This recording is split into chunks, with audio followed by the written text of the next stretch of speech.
mau kasih edukasi ke orang Indonesia bahwa kita punya batik. Batik itu proses, bukan hanya motif. Jadi juga batik adalah motif seperti motif-motif klasik, tapi apapun bisa kita buat. Batik itu adalah prosesnya. UMKM Indonesia memiliki nilai dan cerita yang luar biasa. Dengan pertumbuhan pesat di kemajuan zaman ini, UMKM Indonesia memadukan talenta dengan keberagaman nilai kearifan lokal.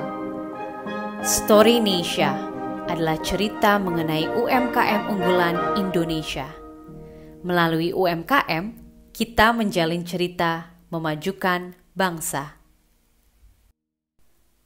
Lalu, bagaimana kabarmu?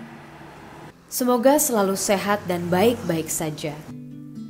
Kali ini adalah cerita UMKM dari daerah sekitar Borobudur. Meskipun sedang layu terdampak pandemi COVID-19, cerita dan semangat ini tidak akan pernah pudar.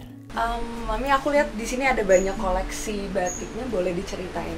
Ini pertama saya bikin ini, sarung bantal kira-kira 50 tahun yang lalu kayak gini. Ini ya, tulis ya, batik tulis. Dan itu masih ada sisa-sisa dibuatin yang kecil-kecil kayak gini. Koleksi kain yang paling lama itu Mami punya yang berapa tahun? Batik Indonesia itu orang Belanda buatnya kan 1830-an ya. Nah, sebelumnya itu kain di Indonesia masih kasar, nggak bisa cantik yang halus. 1700-an itu sudah ada kain dari India. Dikirim dari India ke Sumatera sama Sulawesi. Oh, oke. Ini pakai proses pewarnaan alami berarti? Ya, ya. Pak Fata di Ngaderjo. Dia nanam Strobiantes namanya.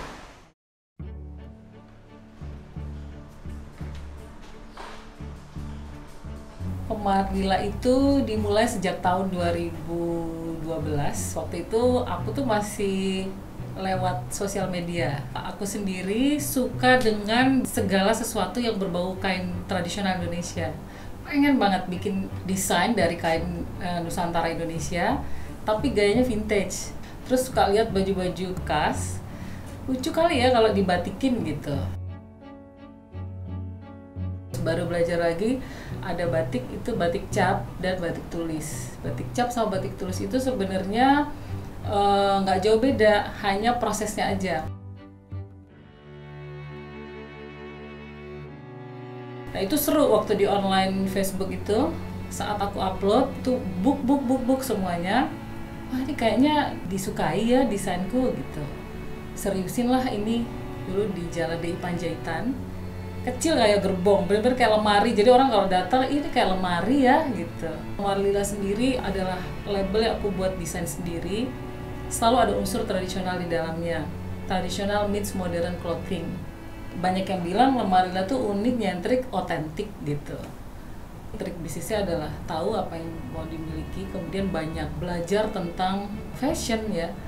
Yang kedua harus ada modal sih, modal uang ya. Kemudian yang ketiga kuat di apa yang dibuat itu. Teorinya dari 10, 5, 3, 2. Bikinlah 5 yang pasti laku. Kadang-kadang kalau mendesain bosan, kok ini aja ya, pengen juga loh yang lain, lari ke 3. Contoh kebaya, kebayanya tiba-tiba miring sebelah. Yang 2 tuh bikin yang bener-bener beda. Contohnya bolong di belakang gitu ya.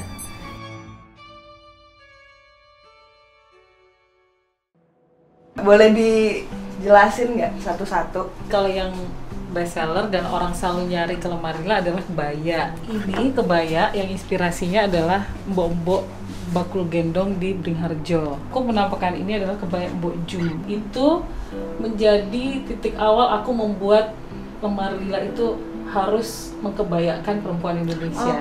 Yang ini salah satu contoh kebaya retro. Ini yang tradisional meets modern. Modernnya di sini, tapi modelnya kebaya. Si Mbok Jum tadi aku hidupkan dia. Kita bikin cap batiknya, inilah Mbok Jum. Batik itu proses, bukan hanya motif. Selain batik, aku juga pakai tenun yang diproduksi di Jogja. Kerjasamanya selalu dengan di Biolurik atau Kurnia Lurik yang ada di Krapia. Aku nggak pernah ngumpetin beli di mana, karena dengan kita memberikan cerita itu juga memajukan produksi mereka kan. Ini adalah edukasi bahwa batik itu nggak gampang meliharanya. Maka aku tuliskan Indonesia dibuat sepenuh hati, mari rawat dengan hati-hati.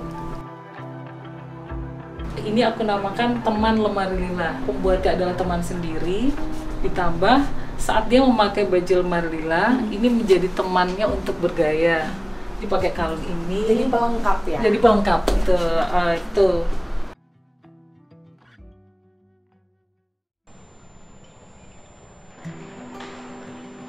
Mulai dengan prosesnya yang nomor 1 pasti potong kain, nanti sama untuk kerapian jahit tepi. Step yang kedua langsung stem cap lemari lila, nanti ada 6 stem dalam 1 lembar 6 motif.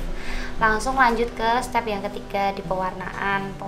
Untuk pewarnaan basicnya yang ini.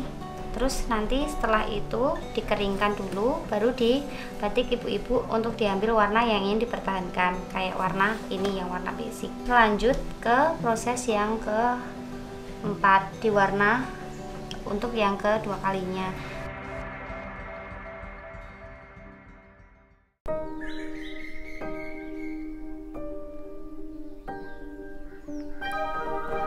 Aku yakin cerita tentang UMKM unggulan Indonesia ini dapat merawat ingatan kita akan identitas serta keagungan bangsa Indonesia. Dengan semangat ini juga, kita akan berjumpa lagi di Borobudur.